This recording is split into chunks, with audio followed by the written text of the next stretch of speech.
The prehistoric animal zoo was coming to its final moments. With the help of the community and audience members, the scientists were tipped on what other attractions and animal species they would like to see. It took a while to research the data and prepare the steps to have these animals actually be created, but 2 more creatures would be added to the final third one that was already in the making. The zoo really flourished with so many animals now on display, and had become even bigger and more expansive than anyone imagined.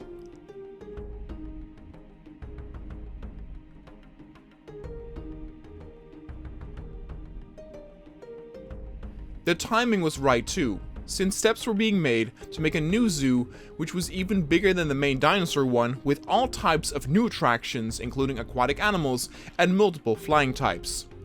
Hype surrounding this park was starting, and the buzz was good since this particular prehistoric animal zoo was on the brink of being completed.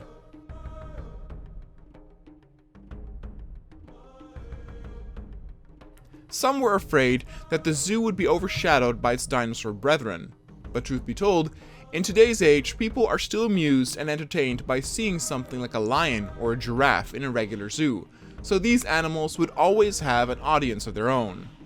And so in the coming weeks, the last 3 animals of the zoo would be added.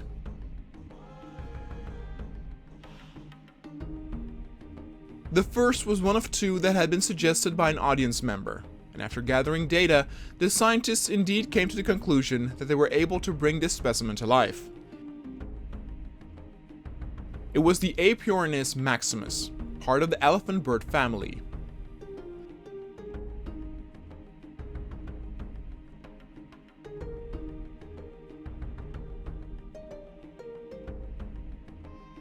This magnificent giant walking bird was found in Madagascar and could reach a height of 3 meters. It would weigh at between 300 and 500 kilos, and its eggs would be about 30 centimeters. The blue hue of the head and the neck with some of the birds here was reminiscent of some of the more modern and aggressive species that were its descendants. In fact, those were so aggressive that often 2 could not be in the same living space, as fighting most assuredly would break out. But with the Aepyornis, they were of a more gentle kind and could live in bigger groups, much like ostriches. Though they did not seem to have many defense mechanisms, they could deal some serious damage to any attacker by stomping on them or scratching at them with their powerful legs. They were definitely not very efficient at killing an attacker, but could wound them to where they could run away to safety.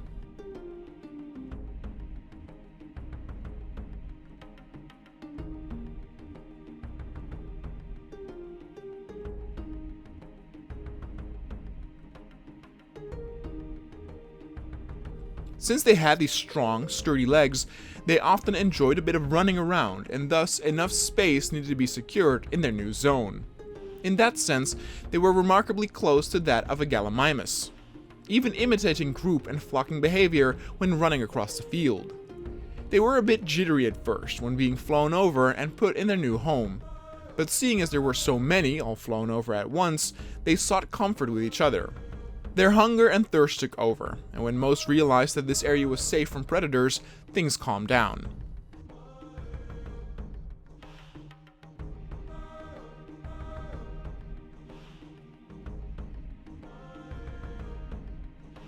Since these birds were so dependent on the ability to only run away, it was of utmost importance to make the grass area wide without too many patches of jungle. The thick forested jungle could of course potentially harbor enemies and make the birds nervous. Even with most probably being at ease in the zoo, it was still common to see 1 or 2 of the Aepyornis functioning as a lookout while the others went about their own pace. They were very social creatures and could often be seen socializing in smaller groups within the flock itself. The zoo now harbored multiple walking birds, and all in very different kinds. The Dodo were small and fluffy. The terror birds were mean-looking and ferocious, and these were simply majestic and giant. It was nice to see such a variety within prehistoric creatures like this. Ironically, the next creature would also be of the flying types, and actually was part of the pterosaur family, meaning to some it might have a place in this particular zoo. Nevertheless, with the new dinosaur park on the rise and this zoo being in its final phase, it couldn't do any harm of adding another unique looking creature. The Hatzegopteryx was the second to last animal that was added to the park.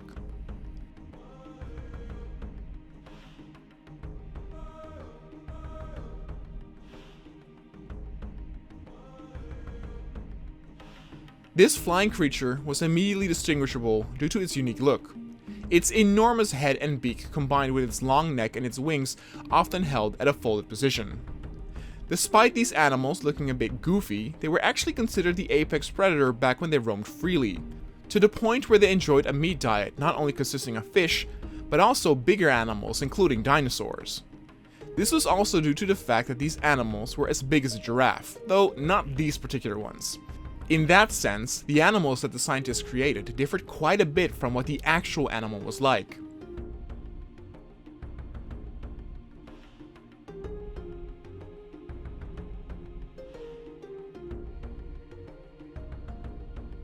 It was a hunter. Some of their prey would even be too big to swallow whole, and the Hatzegopteryx would gnaw at it with its beak and eat that way. More robust discoveries and conclusions on this flying creature were made in 2002, making it a relatively new addition to the prehistoric database.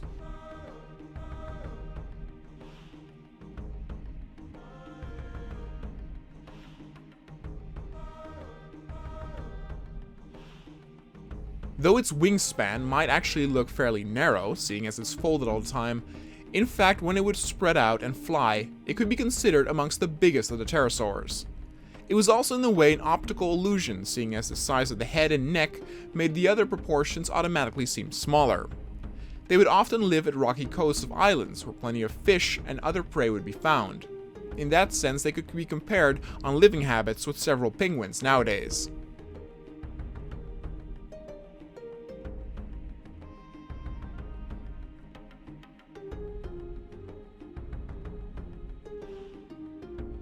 Seeing as this zoo was built so close to the coast, all of them felt right at home when they were introduced to their new zone. And then it was time for the final animal to be added to the park. This particular creature had already been planned to be added, but was postponed after the two other bird-like animals were suggested by the audience members. And so the last animal to be showcased in the park was the Thylacoleo.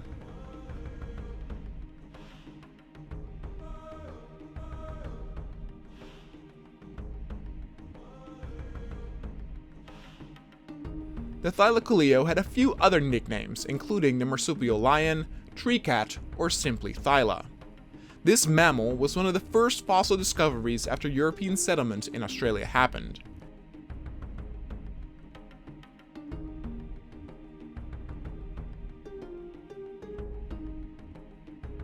It was believed to hunt other large prey by ambushing its targets. The Thyla wasn't particularly large, but had enormous claws that it could use as razors to rip open its prey and then keep track of it as it would lose blood and strength. Its proportions and build made it suitable for running, but not necessarily sprinting. Its horizontal structure already made it natural for it to blend in the tall grass and made the impression that it was always sneaking around.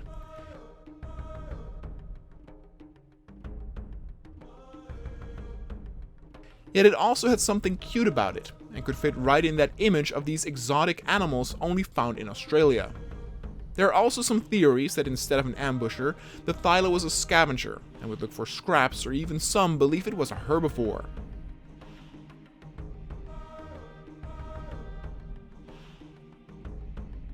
Initial testing here at the park, however, showed that it indeed lived off of meat. They were pretty individualistic, but also could get along well within a group. Since they were relatively small and had a lot of space to roam around in with their new living zone, the park's benefactors wanted to be sure that there were enough to where the audience would catch a glimpse of at least one.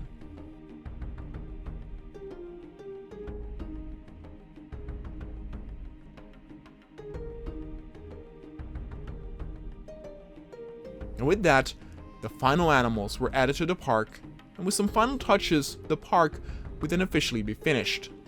A few adjustments would be made here and there, and then everyone all around the world could enjoy these marvelous creatures for what they were worth.